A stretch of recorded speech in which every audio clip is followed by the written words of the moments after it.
ويقول لك في الاخر ياسمين انت بتبيعي الحمام غالي ليه؟ تعالى اقول لك انا ببيع الحمام غالي ليه. بصي بقى اللهم بارك، ما شاء الله لا قوه الا بالله. حمام محشي مكسرات من الله، سعره غالي عندي. وده السؤال اللي سأله الجميع، ليه الحمام عند ياسمين صالح غالي ولا شوربة الملك فاروق؟ دي شوربة حمام والله.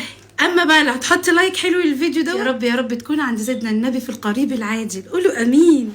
انا هقول لك ليه، عشان الحمام عندي فرنساوي. هتخش الفزدوكه في التعليقات وتقول لي ده كبير زغلول، سمع صوته سمعها يا ابني. ده بيدل على ان الحمامه ديت زغلوله، بس الفرنساوي بيفترق كتير عن الحمام البلدي. حاجبه اللهم بارك بيبقى كبير جدا، وهوريكي دلوقتي. تعالوا يا حلوين يا روحي. طاسه سخنه على النار، انزل بسمن بلدي. السمنه سخنت معانا، نازله بنص معلقه من السكر الحبيبات. هبدا ادوب السكر جوه السمنه لغايه ما يتكرمل، بس مش غامق قوي. السكر داب معايا هنا وبدا بصوا لونه يبقى فاتح شويه بس، او ممكن يدوب بس. هنزل بعد كده بعين الجمل المجروش، مش كتير، والخطوه ديت اختياريه لو مش عندك. ربنا يوسع عليكم جميعا. عايزه اقول لكم ريحه عين الجمل مع السمنه رهيبه. بعد كده هنزل بالفريك اللي انا نقعته لمده ساعه في الميه على عين الجمل.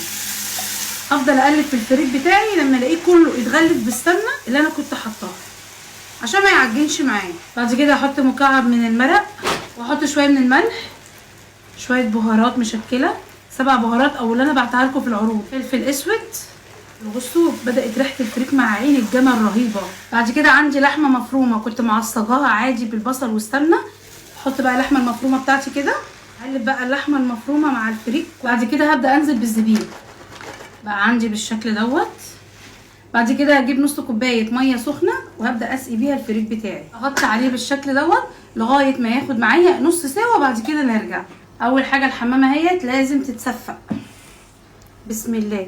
نجيب الحمامه كده خلاص، ونبدا ان احنا نمد ايدينا من تحت الجلد. شايفين كده الجلد اهو.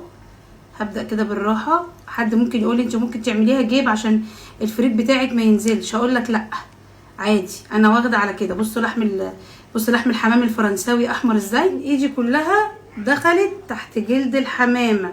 ما ينفعش ابقى عامله حمام ولا عازمه ناس ولا ليله طالعه من هنا والعضميه دي طالعه من هنا، شكل حمامه خالص. لازم الحمامه كده خلاص فصلنا الجلد بتاعها اهو عن العظم كده من قدام، والنبي فرخه. مش كده انا خلاص خلصت التصفيق بتاعه. اروح جايبه بقى ايه، اروح جايبه الملح كده، ولازم ارش عليه رشه ملح، رشه فلفل اسود، واروح دعكه الحمام كله من جوه ومن بره بالملح والفلفل الاسود.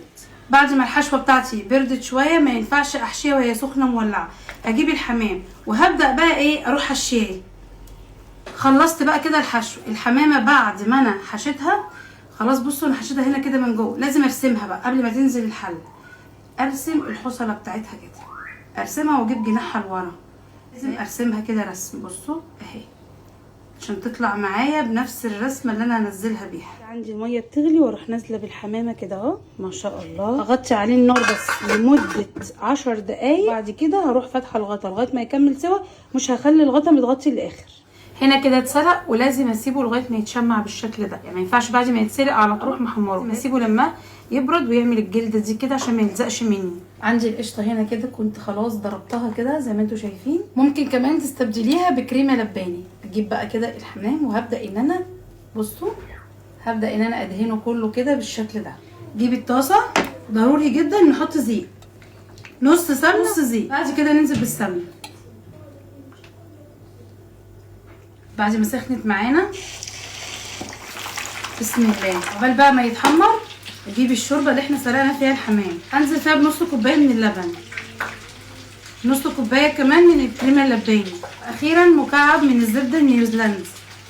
بما ان انا سايبه البصل والفريك جوه الشوربه ما صفيتهمش نهائي كده اهو، ضربه خفيفه. اول ما خدت غلوتين بس فهي كده بالنسبه لي بقت جاهزه. دي شوربه حمام والله. اللهم بارك، ما شاء الله لا قوه الا بالله. اما بقى اللي هتحط لايك حلو للفيديو ده، يا رب يا رب تكون عند سيدنا النبي في القريب العاجل. امين.